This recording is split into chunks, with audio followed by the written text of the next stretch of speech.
Bom dia, galera! Bem-vindos ao Loop Matinal dessa sexta-feira, dia 23 de março, com as notícias mais relevantes sobre o mundo da tecnologia. O episódio de hoje é patrocinado pela AlphaCode. Quem fala aqui é o Marcos Mendes, e hoje no seu Loop Matinal do Loop Infinito vou começar falando sobre o Nubank, que resolveu processar alguns bancos aqui do Brasil. O Nubank falou que o Banco do Brasil, Bradesco, Caixa Econômica Federal, Itaú e Santander dificultam a entrada de novos players no mercado de cartões de crédito e falou ainda que Itaú tentou contratar lá funcionários importantes do Nubank para tentar atrapalhar a vida da empresa. Perguntado sobre isso pelos nossos amigos do Tecnoblog, o Itaú falou que basicamente o Nubank está errado, enquanto os outros bancos ou não quiseram comentar ou disseram que estão colaborando com as investigações. E ainda sobre o Brasil, ontem a Samsung anunciou a chegada de mais uma TV QLED por aqui. O modelo dela é o Q6F, ela tem 55 polegadas e vai custar R$9.000. E por último, sobre o Brasil, ontem o Detran daqui de São Paulo liberou a versão digital da Carteira Nacional de Habilitação. Isso quer dizer que o pessoal daqui da cidade, que já tem aquela CNH moderna com QR Code, pode baixar o app da CNH digital tanto na Play Store quanto na App Store para fazer a versão digital e armazenar gratuitamente no telefone. A parte chata é que só quem tem um certificado digital consegue fazer o processo inteiro sozinho, enquanto o resto do pessoal tem que dar um pulo em algum posto do Detran para poder finalizar a emissão digital. Bom, e agora eu vou falar sobre o YouTube, que conseguiu chegar pela primeira vez no topo lá da lista de apps mais rentáveis na App Store americana. Isso aconteceu por conta do serviço YouTube Red, que é aquele de assinatura lá do YouTube, e o curioso é que o negócio existe desde 2015, mas só agora conseguiu levar o YouTube lá pro topo. Comentando essa marca, o Instituto Sensor Tower falou que só no último mês o app do YouTube pro iOS gerou lá um faturamento de $14 milhões, o que foi um aumento de 133% ano sobre ano. E falando no YouTube Red, pintou uma notícia no site IndieWire dizendo que o serviço vai estrear um filme original nos cinemas ao invés de estrear lá, direto na plataforma. O nome desse filme é Vulture Club, ele conta com a Susan Sarandon no elenco, mas ninguém sabe ainda quando que ele vai estrear. E ainda sobre assuntos relacionados ao Google, eles anunciaram ontem que o Chrome 66 finalmente vai começar a bloquear aqueles vídeos imbecis, que começam lá a tocar sozinhos já com o som ligado quando você acessa um site. O Google explicou que o Chrome vai aprender os hábitos do usuário e não vai fazer esse bloqueio, caso a pessoa tenha lá o costume de assistir aos vídeos, ao invés de pausar a reprodução. E ainda sobre a empresa, ontem o Google Assistente ganhou a habilidade de transferir dinheiro lá nos Estados Unidos. Agora o pessoal consegue usar o assistente tanto no Android quanto no iOS para mandar dinheiro para os amigos por comando de voz, e a coisa só funciona se os dois lados lá da transferência tiverem, forem usuários do Google Pay. E por último, sobre o Google, pintou a notícia de que o diretor de engenharia de segurança da informação da empresa está indo embora. O nome dele é Michael Zalewski, ele ocupou esse cargo durante 11 anos e não quis dizer o que ele vai fazer agora que ele está saindo do Google. Bom, mudando de empresa, mas dando quase exatamente a mesma notícia, o Michael Coates, que é o diretor de segurança da informação do Twitter, também anunciou que está deixando o cargo. Ele estava lá desde 2015 e resolveu sair do Twitter para ajudar a fundar uma startup voltada justamente para a área de segurança. E ainda sobre apps sociais, ontem o Slack anunciou que está mudando a política de privacidade da plataforma, curiosamente vai reduzir um pouquinho lá a privacidade da galera. O que vai rolar é que agora as empresas que têm lá um plano premium específico do Slack vão conseguir baixar todos os dados daquele grupo de trabalho, incluindo mensagens diretas, privadas, trocadas entre os usuários. Agora, comentando essa mudança, o Slack falou que isso é para ficar lá de acordo com uma regra da União Europeia chamada General Data Protection Regulation, e disse que quem tiver dúvida sobre a coisa toda pode entrar em contato lá direto com eles.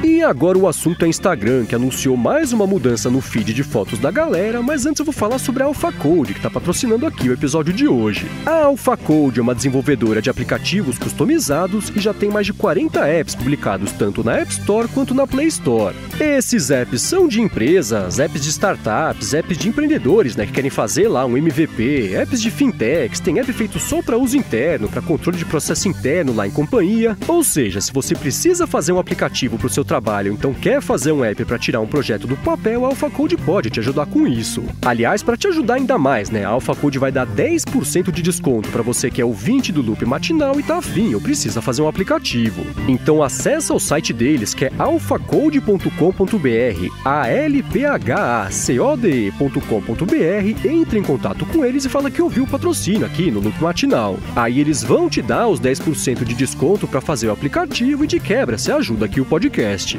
De novo, entra lá, alphacode.com.br. Muito obrigado, AlphaCode, por patrocinar aqui esse episódio do Loop Matinal. Bom, vamos lá. Ontem o Instagram parece que deu sinais, de que sabe que deixar a timeline fora de ordem foi uma ideia bem imbecil, mas ainda assim não quis voltar atrás 100%. O que eles vão fazer é mexer no algoritmo para garantir que as fotos recentes fiquem mais pra cima lá no feed de imagens, mas ainda assim elas vão aparecer fora de ordem, sabe-se lá por quê. Além disso, eles falaram que vão começar a testar um recurso novo, que é a atualização manual do feed, ao invés de fazer a atualização automaticamente. Eles vão passar a mostrar um botão escrito novos posts lá no topo do feed, e só quando o usuário tocar nesse botão é que o feed vai ser atualizado.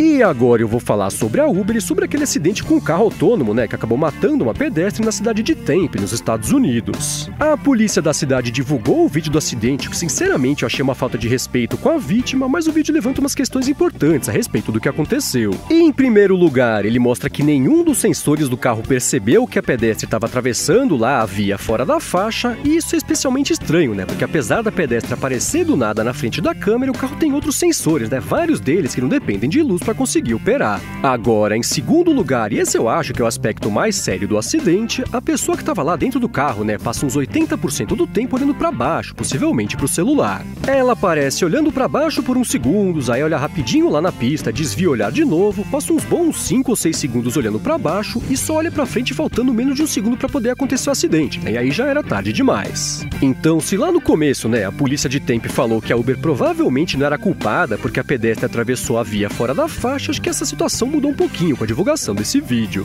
Primeiro, porque pelo visto, parece que não teria feito diferença nenhuma se a pedestre tivesse atravessado dentro da faixa, e em segundo lugar, porque teria dado na mesma, se não tivesse ninguém lá atrás do volante no carro para intervir justamente numa situação de emergência como essa. Bom, e agora o assunto é a Apple, que confirmou ontem que está trabalhando numa correção do bug da Siri que foi descoberto esses dias por um leitor do Mac Magazine chamado Danilo Finardi. Esse bug faz a Siri ler as notificações em voz alta, mesmo quando o usuário ajusta lá o sistema para não mostrar o conteúdo dessas notificações na tela bloqueada, e a Apple falou que vai arrumar esse problema numa versão futura do iOS.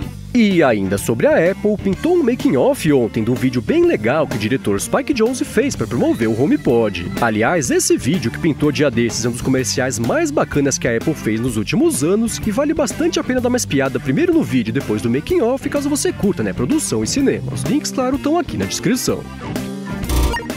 E por último, hoje eu vou voltar a falar sobre o Facebook, sobre aquela polêmica do tráfico de dados de mais de 50 milhões de usuários, mas antes eu vou falar sobre um puxão de orelha que eles tomaram lá na Coreia do Sul. O que rolou foi que o equivalente Anatel sul-coreana identificou que o Facebook roteou os dados dos sul-coreanos para Hong Kong e para os Estados Unidos, e além disso ser ilegal, eles conseguiram deixar a conexão lá do pessoal mais devagar em até 5 vezes. Por conta disso, o órgão sul-coreano resolveu multar o Facebook em quase $400 mil e obrigou o site a mudar lá os termos de uso, falando que eles não conseguem garantir a qualidade dos próprios serviços. Mas voltando aqui a falar sobre a polêmica da Cambridge Analytica, o Mark Zuckerberg deu uma entrevista lá pra CNN pra comentar a coisa toda. Lá ele fez o que ele não fez no post dele, que foi pedir desculpas pro pessoal afetado, e depois reafirmou os pontos que ele tinha comentado no post que eu falei ontem. Agora, quem também se pronunciou a respeito desse assunto foi a Mozilla, que falou que vai parar de anunciar lá no Facebook. A Mozilla falou que acha legal a iniciativa do Facebook de se tornar um lugar menos escroto, mas falou que volta a anunciar quando de fato eles fizerem isso.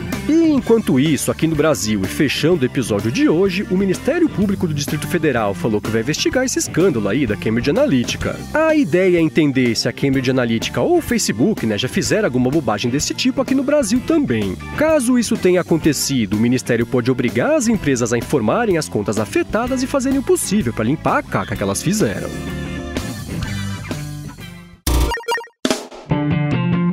Isso aí, galera, o Loop Matinal do Loop Infinito vai ficando por aqui. Se você quiser se inscrever no canal do Loop Infinito no YouTube, o link tá aqui na descrição do episódio, lá no loopmatinal.com, junto com os links das notícias que eu comentei hoje. Agora, se você tem um aplicativo, um serviço, um produto, uma plataforma bacana e quiser divulgar aqui no podcast, manda um e-mail para comercial@loopinfinito.net pra gente conversar. Já se você quiser falar comigo no Twitter, procura por MVC Mendes, que eu tô sempre por lá. Obrigado pela audiência, obrigado a AlphaCode pelo patrocínio aqui do episódio de hoje, bom fim de semana e eu volto na segunda de manhã. Falou!